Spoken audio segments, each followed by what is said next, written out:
Ice cream game तो तुम लोगों ने जरूर खेला होगा और इस खतरनाक आइसक्रीम अंकल को भी अच्छी तरह जानते होगे। लेकिन क्या तुमने कभी सोचा है ये बच्चों को आखिर किडनैप क्यों करता है, उन्हें अपने साथ कहाँ ले जाता है और इस डरावने मास्क के पीछे आखिर कौन छुपा है? इसकी असली माँ कौन थी? इसका असली पापा आखिर कहाँ गायब हो गया और आखिर ये बच्चों के साथ करता क्या है? तो आज मैं तुम्हें बताने वाला हूँ आइसक्रीम की पूरी छुपी हुई और दर्दनाक कहानी। एक ऐसी कहानी जिसमें है काला सच, धोखा, बदला और खौफनाक राज। तो इस वीडियो को आखिर तक जरूर देखना क्योंकि वीडियो बहुत इंटरेस्टिंग होने वाली है। अगर वीडियो पसंद आए तो एक लाइक जरूर कर देना। तो कहानी की शुरुआत होती है एक ऐसी औरत से जिसे तुम लोगों ने शायद इविल नन गेम में देखा होगा। उसका नाम था सिस्टर मैडलाइन। बाहर से वो एक साधारण नन दिखती थी, लेकिन अंदर ही अंदर वो पूरी तरह टूट चुकी थी क्योंकि उसकी एक छोटी बेटी थी जिसका नाम था एलिजा। मैडलाइन अपनी बेटी से बहुत प्यार करती थी, लेकिन एक दिन अचानक एलिजा की दर्दनाक मौत हो जाती है। अपनी बेटी को खोने के बाद मैडलाइन पूरी तरह पागल जैसी हो जाती है। वो हर रात दुख से बात करती और बस एक ही चीज चाहती थी, किसी भी कीमत पर अपनी बेटी को वापस लाना। धीरे धीरे उसका गुस्सा, उसका दर्द और उसकी नफरत इतनी बढ़ गई कि उसी अंधेरे से एक शैतान शक्ति जन्म लेती है। मैडलाइन उसी शक्ति को बुलाने की कोशिश करती है और तभी उसके सामने प्रकट होता है एक भयानक शैतान नाजरात मैडलाइन से कहता है, मैं तुम्हारी मरी हुई बेटी को वापस नहीं ला सकता, लेकिन मैं तुम्हें एक नया बच्चा जरूर दे सकता हूँ। अपनी बेटी को खोने के दर्द में मैडलाइन बिना कुछ सोचे उस शैतान की बात मान लेती है, लेकिन इसके बदले नाजरात उसके सामने 3 खतरनाक शर्तें रखता है। पहली शर्त, उसे एक आदर्श माँ बनकर रहना होगा। अगर उसने अपने बच्चे के साथ बुरा व्यवहार किया तो वो धीरे धीरे एक डरावने मॉन्स्टर में बदल जाएगी। दूसरी शर्त, उसे हर हाल में नाजरात की पूजा करनी होगी। अगर उसने ऐसा करना बंद किया तो वो अपना मानसिक संतुलन खो देगी। तीसरी और सबसे खतरनाक शर्त, उसका बच्चा कभी भी इस स्कूल की सीमा से बाहर नहीं जाएगा, और वो भी नहीं जिस दिन वो बाहर गया या फिर सिस्टर मैडलाइन बाहर गई उस दिन उसकी मौत बेहद दर्दनाक होगी। और इस तीसरी शर्त का पालन पूरे 40 साल तक करना होगा। मैडलाइन इस सौदे को मान लेती है और यहीं से शुरू होती है आइसक्रीम की सबसे खतरनाक कहानी। नाजरात के साथ सौदा करने के बाद 1 जनवरी 1940 को उसी स्कूल में एक बच्चा पैदा होता है। मैडलाइन उसका नाम रखती है रोड। शुरुआत में सब इसे एक चमत्कार मान लेते हैं, लेकिन समय के साथ मैडलाइन पर नाजरात की शर्तों का असर दिखने लगता है। वो अपनी पूजा छोड़ देती है और धीरे धीरे उसका व्यवहार बदलने लगता है। वो गुस्से में चिल्लाने लगती है और उसका दिमाग बिगड़ता चला जाता है। इस सब से स्कूल की बाकी नन्स परेशान हो जाती हैं। तभी सामने आती है सिस्टर एंडा। सिस्टर एंडा समझ जाती है कि अब हालात बहुत बिगड़ चुके हैं। मैडलाइन का पागलपन पूरे स्कूल को खतरे में डाल सकता है। तभी वो एक बड़ा और खतरनाक फैसला लेती है। वो स्कूल के बाहर एक शख्स को मदद के लिए चुनती है, जोसेफ सुलिवन।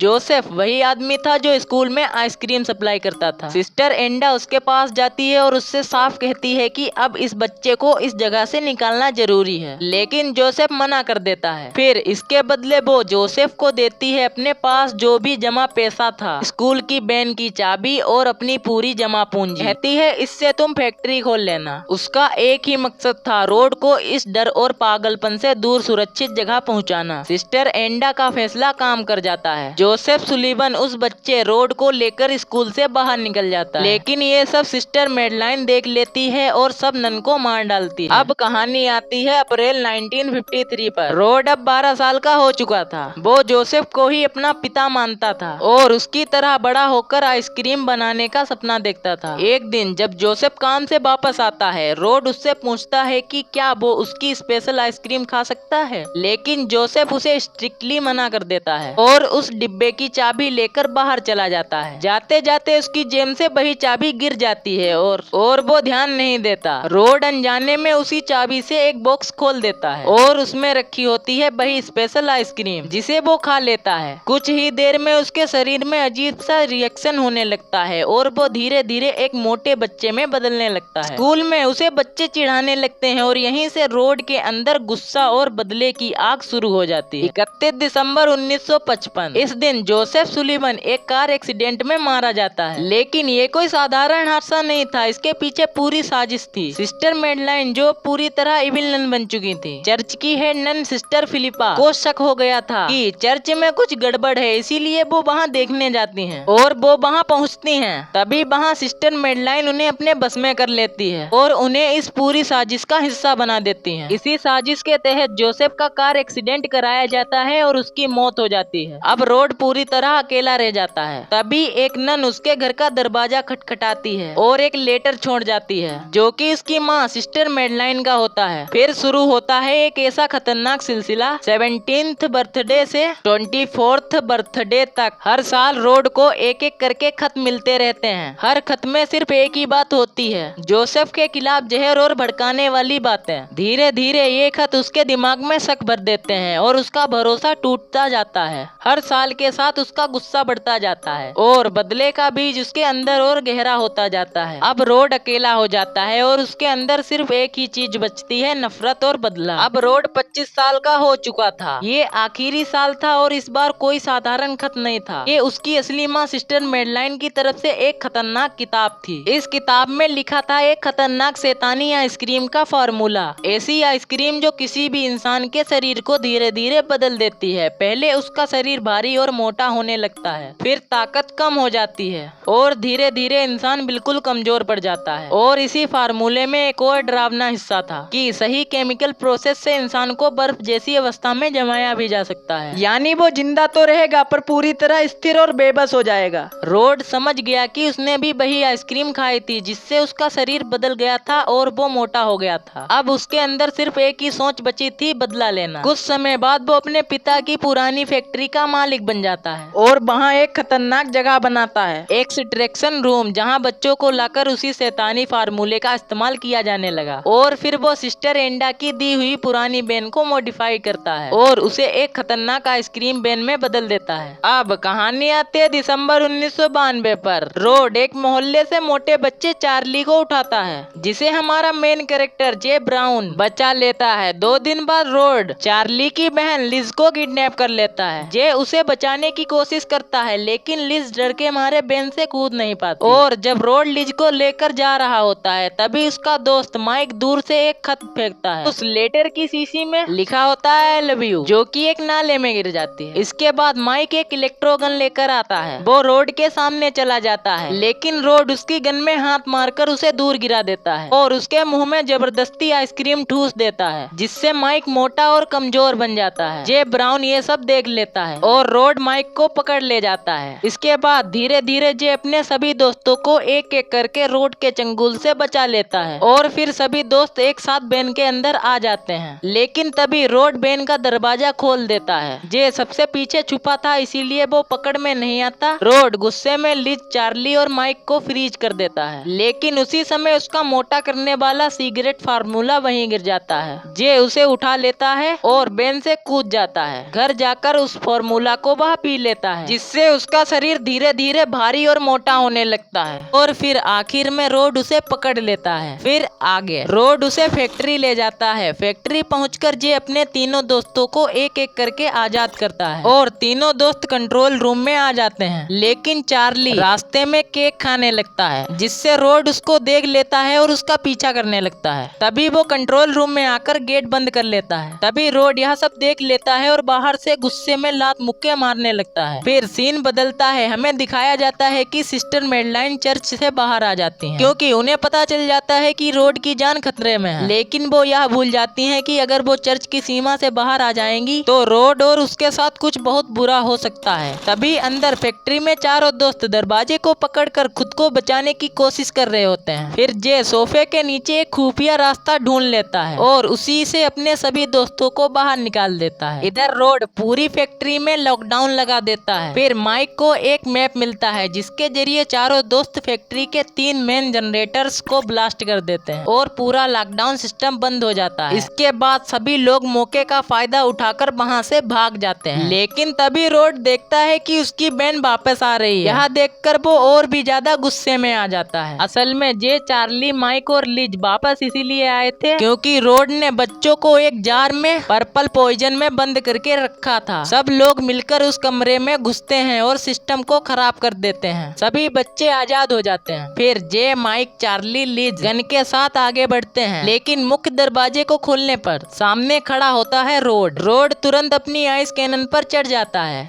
और पूरे मेन डोर को बर्फ से ब्लॉक कर देता है और फिर वो सभी बच्चों के हथियार को फ्रीज कर देता है। इसके बाद वो लिज पर हमला करता है, लेकिन तभी माइक बीच में आ जाता है और बर्फ बन जाता है। उसी समय जमीन पर एक छोटी सी शीशी गिरती है जो नाले में गिर गई थी, जिसमें लिज के लिए लिखा हुआ था लेटर। लिज उसे उठाकर अपने सीने से लगा लेती है। अब चारों मिलकर कंप्यूटर सिस्टम से रोड की आइस कैनन को ओवरलोड करने की कोशिश करते हैं। वो आइस कैनन के सिस्टम को हिट करते हैं और देखते ही देखते पूरा सिस्टम शॉर्ट सर्किट हो जाता है। रोड की आइस कैनन अचानक खराब हो जाती है और उसी में फायर होने वाली गोली सीधे नीचे फ्लोर में लगती है, जिससे फ्लोर में एक बड़ा सा होल बन जाता है। उसी झटके से फैक्ट्री की दीवारों पर जमी हुई बर्फ टूटने लगती है और पूरा एरिया हिल जाता है। माइक की बर्फ भी टूट जाती है। माइक को धीरे धीरे होश आ जाता है और वह खुद को संभाल लेता है। उधर रोड अपनी आइस कैनन से नीचे उतरता है। उसकी आंखों में पहली बार डर और पछतावा दिखता है। उसे अपनी सारी गलतियां याद आने लगती हैं। वो बच्चों के पास जाता है और मुखौटा उतारकर अपना असली चेहरा दिखाता है, लेकिन उसे देखकर सब लोग डर जाते हैं। रोड समझ जाता है कि उसने सब कुछ खो दिया है और उसके साथ जो जो हुआ सब याद करने लगता है। उसे बहुत बड़ा सदमा लगता है। वो फ्लोर में बने गड्ढे में कूद जाता है और नीचे गिर जाता है, लेकिन तभी अचानक इविलन वहाँ आ जाती है और रोड को बाहर खींच लेती है। वो उसे अपने गले से लगा लेती है। रोड रोते हुए, क्या आप मेरी माँ हो? इविलन, हाँ रोड, मैं तुम्हारी माँ हूँ, मुझे माफ कर देना। और तभी शैतान के श्राप के कारण रेटिफिकेशन शुरू हो जाता है। देखते ही देखते रोड और इविलन दोनों हमेशा के लिए पत्थर के बन जाते हैं। सभी बच्चे सुरक्षित बाहर निकल आते हैं। पुलिस भी मौके पर पहुंच जाती है और अंदर स्थिति को कंट्रोल कर लेती है। जे अपने पेरेंट्स से मिलता है। लिज माइक का हाथ पकड़ लेती है और सभी बच्चे एक नई शुरुआत की ओर बढ़ते हैं। और इसी के साथ खत्म होती है इस खौफनाक कहानी की दास्तान। अगर ये कहानी आपको अच्छी लगी हो तो आज का गोल है 1000 लाइक का, तो करवा दो यार। और अगर तुमको कमला की पूरी फुल स्टोरी जाननी है तो इस वीडियो को पूरा देखो और चैनल को अभी सब्सक्राइब कर लो। मिलते हैं इस वीडियो में, क्लिक करो।